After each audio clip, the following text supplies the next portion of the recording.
A very good morning and welcome to K24's Daily Brief right here at K24 TV. My name is Samuel Njoroge and of course I'm not alone. I am with Shiksha Arora. Thank you for joining us. Of course, this morning we'll definitely be taking you through what is happening. It is quite a busy day already, looking like it's going to have a lot in store for you. And of course, we're definitely going to be giving you more details regarding what to expect throughout the day. The hashtag is K24 DailyBrief, Samuel. That's true. At K24 TV, at Sam W. Njoroge and at Shiksha Arora, you engage us online and let your voice form part and parcel of the content that we shall be running by you this day. Also remember, the drill for the first hour is all too clear. What is happening where you are? Indeed, and of course, let us know what is happening where you are at K24 TV, and that's exactly where you're going to be finding us, and reach out to us with what you have for us. For now, we've got news for you. That's very true. We have news for you, and of course, you will be taking the first story. Now, Mugabe is dead. Zimbabwe's first post-independence leader has died aged 95. And he died while he was in Singapore, where he was receiving treatment. Zimbabwe's current president, Emmerson Mnangagwa, made the announcement on his Twitter account on Friday morning. Now, Mugabe was ousted from power in a military coup in November 2017, ending his 3-decade reign. And he leaves behind his wife, Grace, and 4 children, that is Bona, Robert Jr., Chatunga, and Michael. And of course, just telling you a bit about what Mugabe has achieved and what he's done in his long life. Where Robert Gabriel Mugabe, born on 21st of February, of course, in 1924 in the then Rhodesia. He won Zimbabwe's first election after independence, becoming prime minister in 1980. He abolished the office in 1987, becoming president instead. And he had been imprisoned for more than a decade without trial after criticizing the government of Rhodesia in 1964. And in 1973, while still in prison, he was chosen as president of the Zimbabwe African National Union, of which he was a founder member. And of course, we will definitely be telling you more details regarding what exactly he's achieved, his profile, his fall, his ups, his downs, all of that and much more right here as we profile him in detail. And of course, condolences to the entire Zimbabwe, and may he rest in peace. That's true, may he rest in peace. And just on a lighter note, remember, he has been a meme lord in Kenya and the region. Every meme you'll see online has Mugabe, you know, his photo or something he said during the time when he was president. So definitely this just is one of those things that actually make you appreciate life. And as you said, Shiksha, condolences to the family. All right, and of course, moving closer home, where we're going to be telling you what's happening today, what to expect, what will be making news, where Mau evictions families continue leaving Mau Forest in droves following a government directive that they will vacate within the next 2 months. Politicians have claimed that the evictions could end up in a humanitarian crisis, with majority of the evictees having nowhere to go. The government, however, insists that the exercise is legal and will proceed as planned. That's true, and we've had a lot of politicians talk about this issue. And still today, Dan Kaburu is on location and we shall be interacting with him in the course of the show. But also happening today is the international show, or Mombasa ASK International Show, where the 2019 ASK Mombasa International Show enters day 3 after the official opening by the President Uhuru Kenyatta yesterday. Now, the show, which comes to an end on Sunday, has attracted quite a number of foreign visitors. And we saw yesterday 190 exhibitors in total. They were expecting 180, but they actually surpassed their expectations. And they've got exhibitors from China, Ukraine, as well as other countries. That's true. So that is definitely a story that we shall keep tabs on today in the course of the show.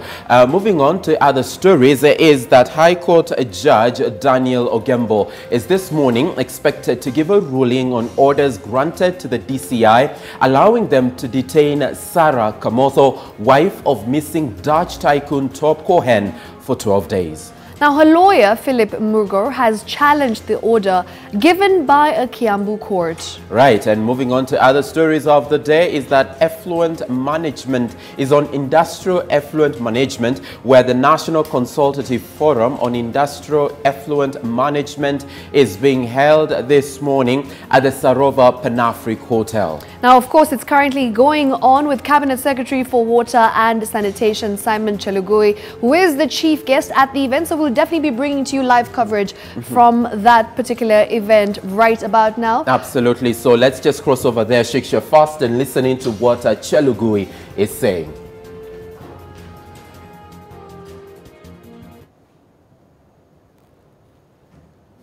And see the consequence, how it affects human life and livelihood. So what we are dealing with today is a serious matter. If you are an industry doing a lot for us as a country, you also need to be socially responsible in what you do. And before then, government, we don't want to be accused to be too forceful, but we have a responsibility as government to protect Kenyans. We have a duty as government to safeguard people, to safeguard even you from effects that can be saved. So when we take, before this action is taken, if you are an industry, possibly your wastewater or by your processes, there is some discharge of wastewater or products, byproducts, that may be harmful to the environment. I would want you, I'm talking to you as a Kenyan, I would want you are a Kenyan even by birth, or by registration, or by business. We have no other country. We will all rise and fall as one people. If you are in this country, you have no other place. If anything happens today, whether you are foreign or local, and you are today in Nairobi or Mombasa, you are all affected. Before government comes now to enforce, which may not be, which may look sometimes very rough, but we have no choice, because our job, number one, is to protect Kenyans.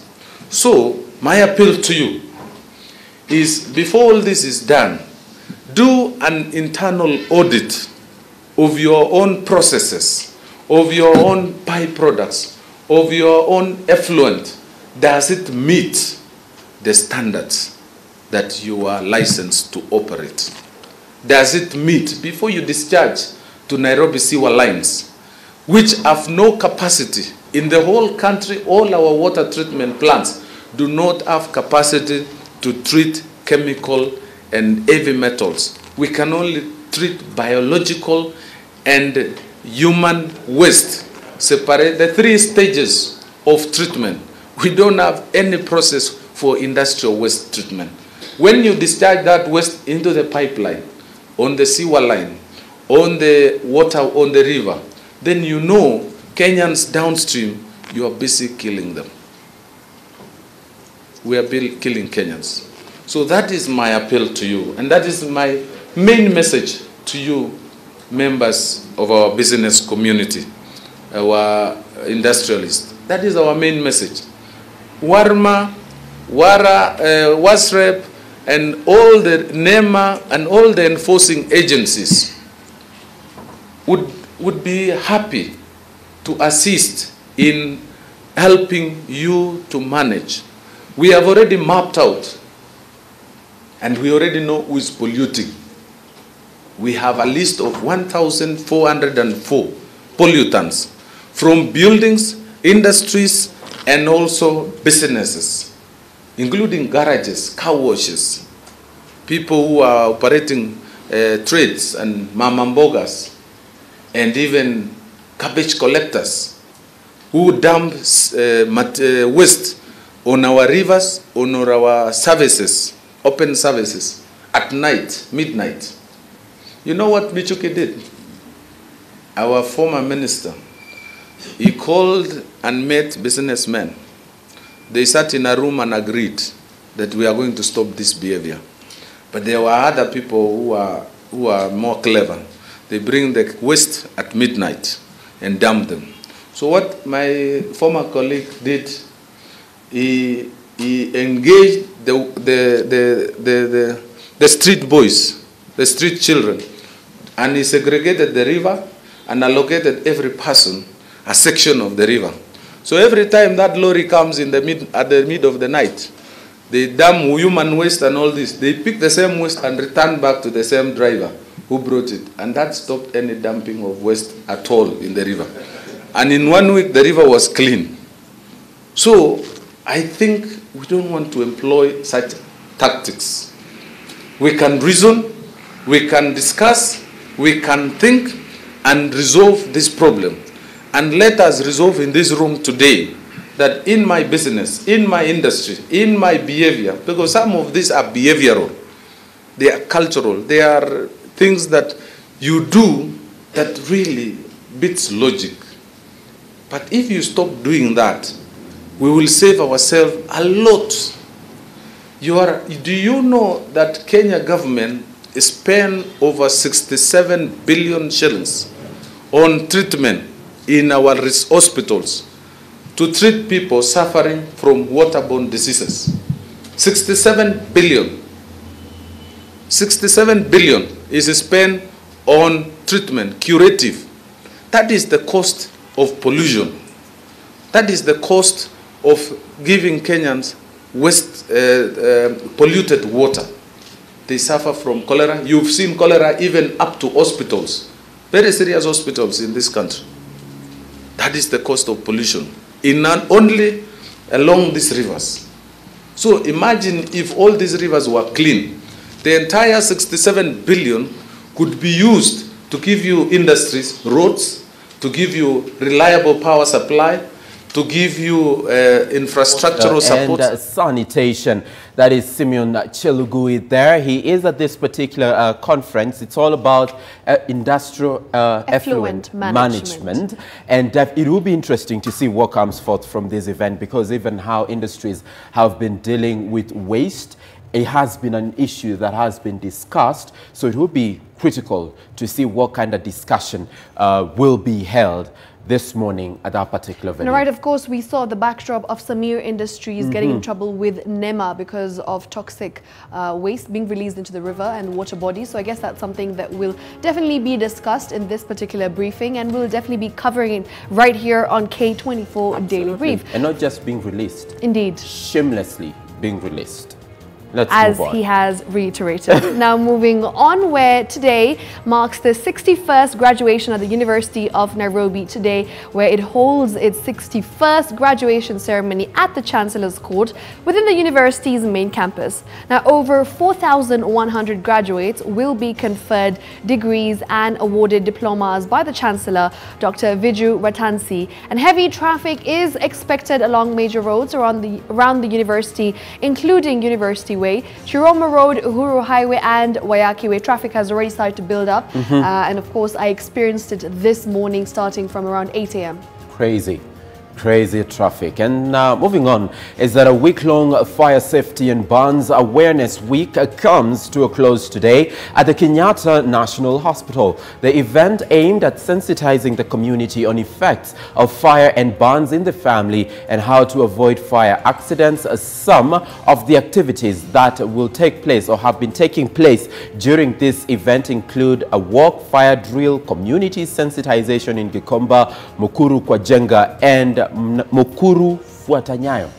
Indeed, and we're still following up the journey of the Punguza Mizigo team, and the campaign team will today be in Kilifi, where Third Way Alliance Party leader Ekuru Okot will address members of the Kilifi County Assembly. It has been a busy week for Okot, who was also toured Turkana and Marsabit counties to rally MCAs to approve the bill. Well, and for techies out there, today it's an important day for you because tech giant Samsung is launching its hotly anticipated fast foldable smartphone. The Galaxy Fold, which took nearly 8 years to develop, will set you back some 200,000 Kenya shillings once it hits the Kenyan market. A previous launch in April backfired following complaints about faulty screens. I remember when the fold phones were a hot commodity. Do you remember that? Yeah. They came in different colors, like you'd be able to flip them open and flip them sideways. And now this is very interesting because the screen will be able to fold into two. Absolutely. And on that note, Shiksha, my birthday is coming up. It's just around the corner. I just thought you should know. So right about now, would like to bring in our reporters and correspondents who will be telling us what is happening where they are. And right about now, we've got Kegotho, who's joining us live from Nakuru. Thank you so much for joining us this morning, Kegotho. Kindly tell us what is happening where you are. Good morning, Sam Njoroge. Indeed, we are coming to you live from Nakuru County. I have heard that Samsung are doing something great for us, and I know the first phone will come right to you because you love gadgets very much. Anyway, in Nakuru County, being a Friday, we are expecting a lot of traffic in the super highway, that is Gilgil-Nakuru highway, because it has been a norm that every Friday there must be a traffic jam in that area. We are going to investigate, we are going to look for the answers as to why there are so much traffic jams around this place. Being a feel-good Friday also, I have an acrobat on the way coming, and he will be joining us live from Nakuru County so that he can tell us how is life in the acrobatic scene and how does he raise money to cater for the family and also to bring to knowledge the vices in the society, maybe FGM, the violence in the families and marriages and all that, because he is a crusader of human rights. Also, we will be having Vox Pop on what the residents of Nakuru County feel about the budget, or rather the county allocations that were added yesterday by the Senate up to the amount of 316 billion shillings. The residents around here, some of them, maybe my camera person John Wangombe can just show you, they are milling around. They want to participate in this debate to make sure that their voices are heard and they have a say in the allocation of the budget, because most of them are saying that these funds do not reach the common mwananchi. They are only felt in the big cities, and no mashinani funds are allocated to them. Young people, old, and also even women and children, they are saying that if these funds are going to be added, then they should also be incorporated. There should be public participation in terms of the projects that are going to be raised. That's what we have in Nakuru County. It's going to be a Friday that is a feel-good Friday, because we are going to engage with the locals and give Mwananchi a platform to maybe express what they have. From Nakuru County, my camera person is John Wangombe. My name is Kigodho Mwangi. I take you back to Sam Njoroge as we come back to you later in the bulletin and in the brief. All right, thank you so much, Kegotho, for that update live from Nakuru. We'll keep interacting with him definitely in the course of the show. He will be telling us more in as far as what is happening in Nakuru is concerned. Indeed, and of course, as we've been telling you, that the top story of the day is the death of Robert Mugabe. Now, it is trending all over, and of course, Twitter has more than 5 hashtags that are trending with regard to his death this morning. And it will be one of the things that will be of note in terms of this particular event is the quality of coverage it will be given. Indeed. Because this is one of those African leaders that, as much as he contributed in one way or another towards the liberation struggle, post that, there are so many schools of thought that interpret their presidency or his presidency in various ways. So as much as this story will be covered locally and within the region, it will be interesting to see the quality of headlines that hit international news channel in as far as the death of Robert Mugabe Mugabe is concerned. And of course, just key dates to note in his career. 1924 is when he was born, and he later trained as a teacher, after which in 1964 he was imprisoned by the Rhodesian government, and after that in 1980 he won the post-independence elections, and then he went on to marry his wife, that was Grace Maruthu. In 2000 he lost the referendum, and that's pro-Mugabe militias who invaded white-owned farms and attacked the opposition supporters. In 2008 he came second in first round of elections to Tsvangirai, who pulled out of the runoff amidst nationwide attackers on his supporters. And of course in 2009 there was an economic collapse, and this was when the swearing in of his opposition, that is Tsvangirai, as prime minister, who served in the uneasy government of national unity for 4 years, after which in 2017 he sacked the long-time ally, that's Vice President Emerson Mnangagwa, and he paved the way for his wife to succeed on. And in 2017 the army intervened, and that's basically what his life has been. Very eventful, very controversial, but of course a long-lived life. And not to mention that his presidency has fed into, one way or another, the situation around xenophobia, because there's always a temptation to compare what is happening in South Africa to what happened in Zimbabwe some time ago. And we'll be linking up with that particular analysis just to get a feel of the quality of presidency that Robert Mugabe had. But for now, back home, Mau evictions is the key story even as of now. And as we told you earlier, we shall be bringing in our reporter Dan Kaburu, who has been camping at the Mau for the better part of this week. And there he is. Dan, thank you so much for joining us. Kindly bring us up to speed with what we can expect from you today. Thank you, Njoroge. What you can expect from us today, we are moving again back to the forest. That is where people are being evicted, to look at the situation on the ground, because we understand that there are people who are still slowly moving. Yesterday we didn't have a lot of activity.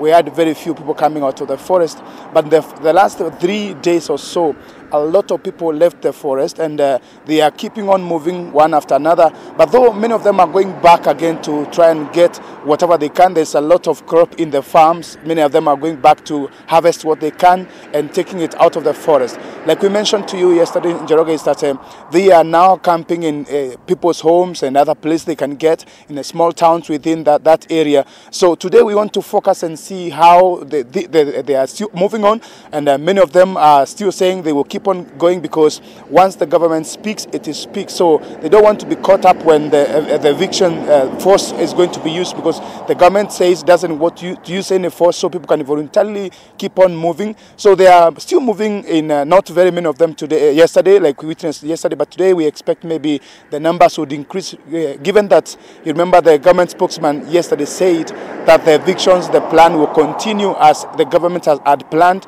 So with that in mind, they are keeping on moving. So we want to check the situation on the ground and see how things are. But for the issue to do with the schools, that is not going on. Nothing is going on in school, because many children left with their parents and they are scattered all over. So I don't think bring them back again to school, it will be easy in Njoroge. Now, Kaburu, back here in Nairobi, politicians paint the image that this could lead to a humanitarian crisis. Is there any indication on the ground that that is what could happen?